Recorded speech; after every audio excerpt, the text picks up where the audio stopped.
It was a cold October evening in a quiet neighborhood on the edge of town. The wind blew through the narrow alleyways, carrying the smell of damp leaves and rain-soaked trash. That's when the strange sound started, a faint scratching and squeaking echoing from behind the dumpsters near the bakery. At first, no one paid attention.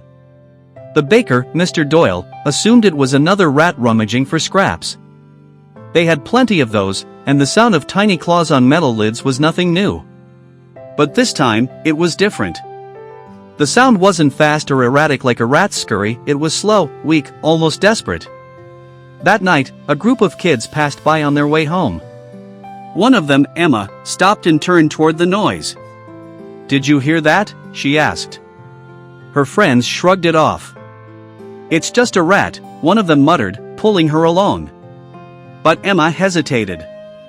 Something about the sound tugged at her chest, a soft, trembling cry that didn't quite sound like a rodent at all. Later that night, when the rain started to fall harder, Emma couldn't stop thinking about it. Against her better judgment, she grabbed a flashlight and slipped out of her house. Her boots splashed through puddles as she made her way back to the alley. The sound was there again, faint but steady. She followed it behind the row of trash bins until her light caught something small and shivering. It was huddled in a torn cardboard box, completely soaked, its tiny body trembling with cold. Emma froze. At first glance, it looked exactly like what everyone said, a little rat with claws, its fur matted and tail curled. But when she leaned closer, she saw two wide, golden eyes staring back at her. Not the beady eyes of a rat, but the frightened gaze of a kitten. A tiny, black kitten.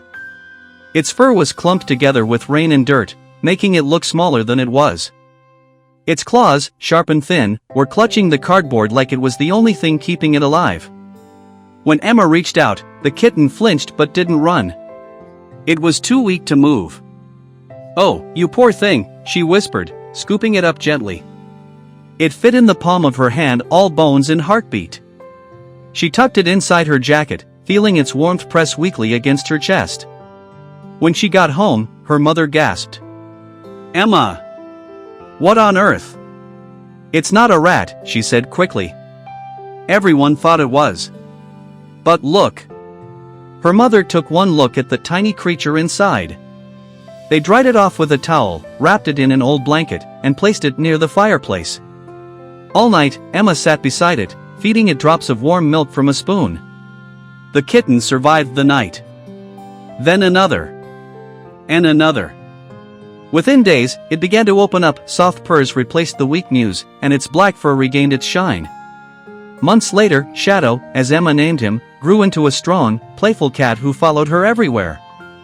No one in the neighborhood could believe it was the same rat from the alley.